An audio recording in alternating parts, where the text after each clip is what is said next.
All right, now that it's time for the March mail call. Um, I've done some, but before we get into that, I'm done. We'll talk a little bit about the barn. I've done some numbers crunching and made some calls, and a I had figured the beams for the barn would cost anywhere between $1,000 and $3,500. But one of the places I called, which called me back, was Timeless Building Materials or something like that. They're one of the places to take down old barns, and they save the beams and stuff to be used for make old furniture or to be used to repair old barns. And they keep their beams inside, so there's no rot on them, so they'd be practically like new. And they charge for a 20-foot 8x8, it is $746. So we're going to come in at a cost, counting replacing the foundation, doing it myself and stuff. So far, the estimate I have for myself to do it is $36,000. So unfortunately, there is another expense that has come up. As I mentioned before, my pistol permit, the judge denied it, so therefore I am having to appeal, and I had to hire a lawyer, which is a retainer of $600 and $350 an hour. So hopefully there'll be a small bill, but that might put a little crimp in the plans. I'll still get the barn tarp, the roof torn apart and tarped. I already have the removal permit, the permit application to tear apart and remove the roof, and the 160 inches of floor that collapsed. But after that, might be a little bit pause on it after we get it tarped and stuff. Might be a little bit pause before we can actually get into working on the beams, because I'll have the lawyer bills to pay for that, unless the GoFundMe really takes off, which I forgot to put it in the description of last video. I was going to when I got home, but then taking care of my mom, I forgot to put the link in the description. So unfortunately, but we have some new stuff today. Some new stuff this month. Some of the stuff was bought last month, but it didn't get here in time for that video to be filmed. So one of those is this SD45T-2. This is going to be Finger Lakes Northern 3609, repainted into full green, blue, and gold at some point. So we have another SD45T-2, just like the cotton belt up there.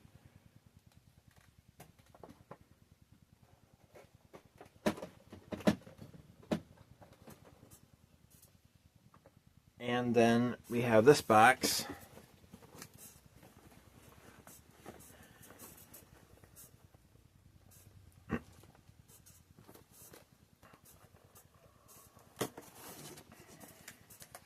Which has this stuff in it.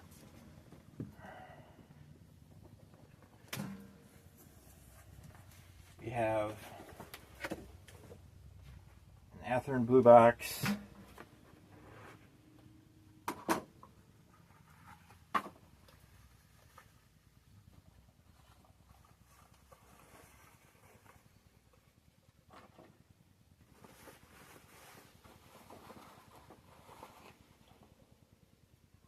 I need to put couplers on 467069, which I don't think I had. I didn't have it in my list, and I don't see it up there. So I have 467091, but no, not 069. So there we have another less than carload boxcar, which I got to put couplers on when I find the couplers that I bought. Still haven't found those.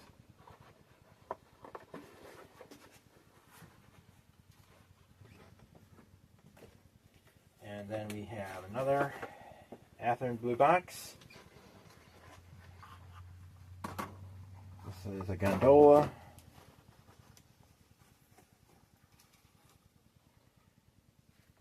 This is a Southern, built in 1939. So another gondola for the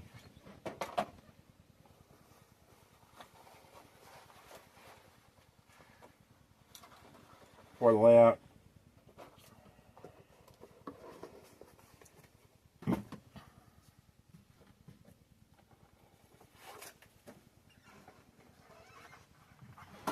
And then we have another boxcar.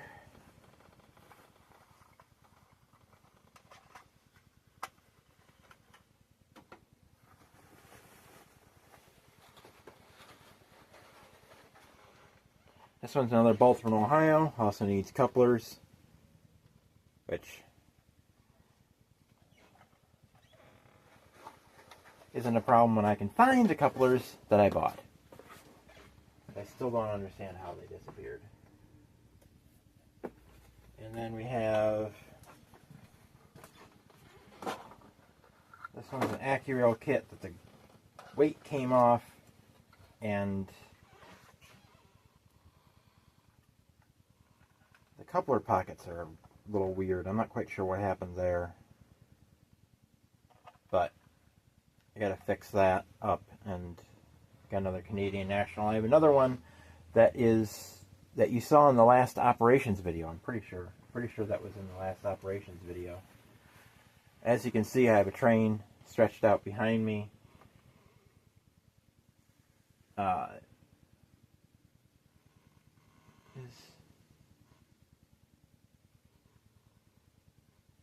is that? What is that orange thing? Oh, that's a clamp. Couldn't figure out what that orange thing was in the. That's this clamp. So I gotta fix that Canadian National boxcar, and then we'll have that on there. Add that into JMRI.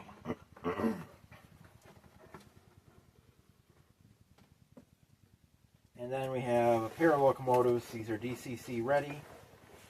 I have the BLI ones on my wish list, but if I don't get those, I just need 2 to complete the set. Yeah, and that's the executive units. 2 of them. So we got the label is F7A and F7B, but that looks correct, be an F9A and an F7B. So that's close enough for those. So these, of course, will not be run on this layout because I'm not going to use F units on this layout. But I had not planned to buy very much. I was in an auction for a locomotive, which I'm going to show that last. But I had not planned to buy very much this month. This was, did I order these before or after? I knew that these were before. I can't remember the timeline of when the barn stuff was done and such. But I was just happening to scroll through eBay, and I saw something for sale. And this is something that when you're modeling this area, especially the era I'm modeling, there's one paint scheme that is becoming more and more common, but it's very uncommon for you to have the locomotives that are on the railroad. And of course, I'm talking about the Rochester and Southern. And there are some times where there's a purchase that it's like it's worth maxing out your credit card for. And this purchase, I did max out my credit card for. Because I saw one and I ordered it, and then eBay decided, oh, well, hey, they have the other one for sale too. And I ordered that one. So $270 for one and $259 for the other. They are older Atlas models. But people who are from the area, they are no longer on the railroad. But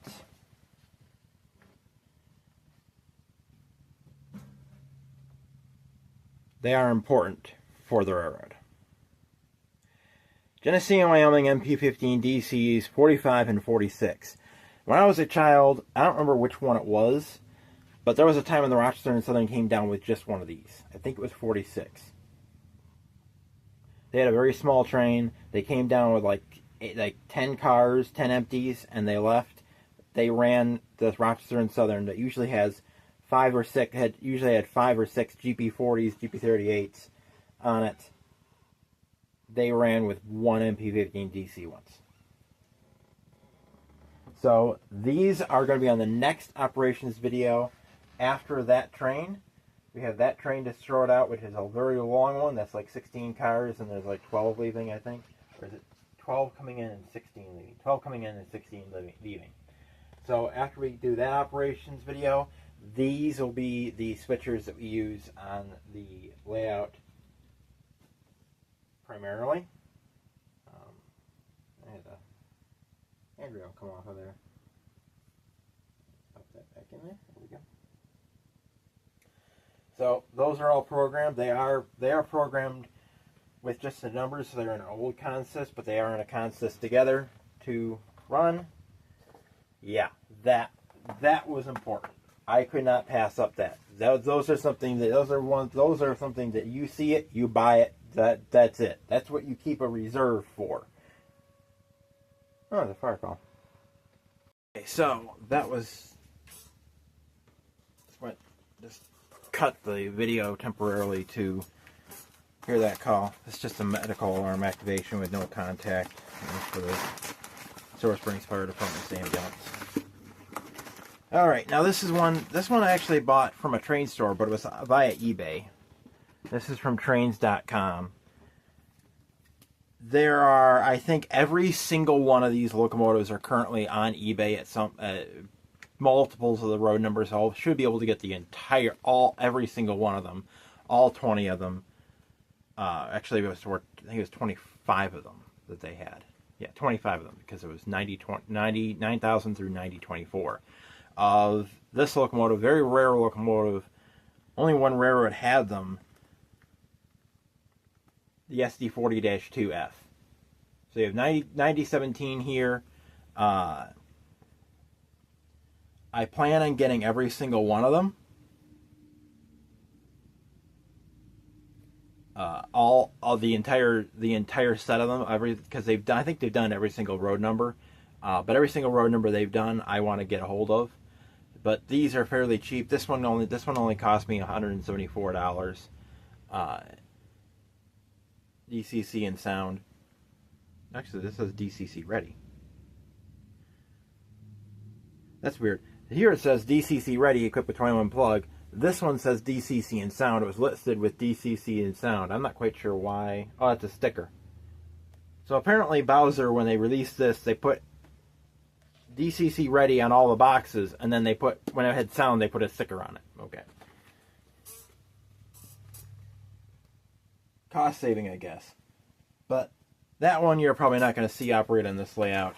It'll probably go over there with the SD40-2 and SD and M630. And then this one's the auction. And this one, I'm actually surprised I won this auction for so cheap. This was on auction. This Athearn Genesis with sound locomotive was on auction for $174. The only thing wrong with it is it has one rear ditch let out, which that is not a problem. I mean, you're not going to really run these locomotives long hood forward.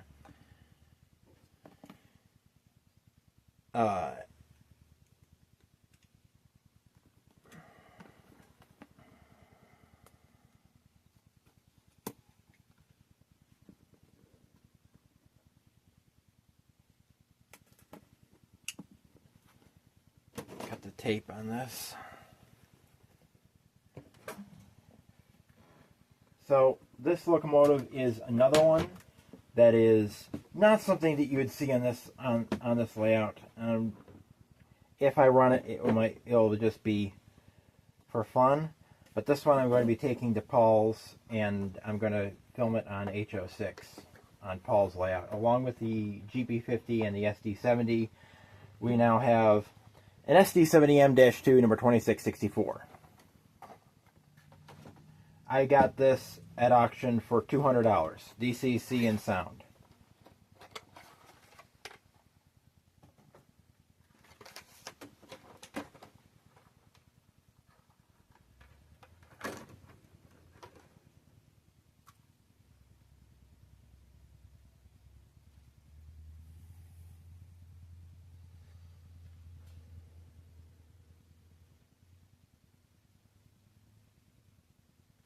So there we have another Norfolk Southern locomotive. Athearn Genesis, got it for $200.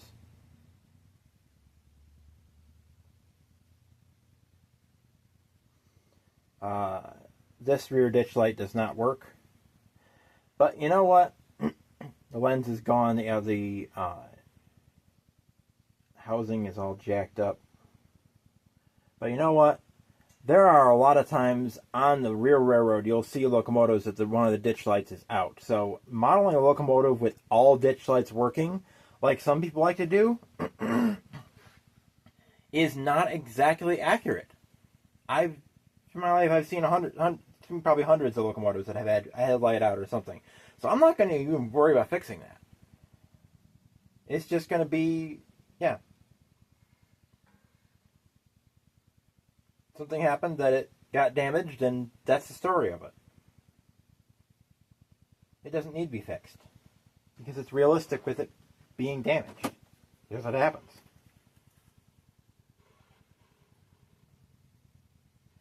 So that is it for this mail call. I do have one more thing on the way. I won another auction, two shells, two Conrail shells that I got for like $26 that I'm going to use to learn airbrushing. I'm going to use those to practice on before I strip and paint a locomotive I care about. I'm going to use those shells to get some practice painting, and I'll use those to test paints and get the proper color I want for Finger Lakes Northern. So, but that's it for this mail call. Got some probably last big amount I'll buy, because as I said, got the barn expense coming up, and then we have the I forgot to put the sleeve on that. I'll have to put that. Then I have the lawyer expense. So yeah, if I remember, the link for the GoFundMe for the barn will be in the description. I will be getting started working on the barn as soon as I can. I'm just waiting for some warmer weather to get started to tear that apart. Start tearing that apart. I'm going to submit the application for the permit to remove the roof and the 160 inches of floor that collapsed to the building department today, and I don't know how long it'll take for me to get the permit, but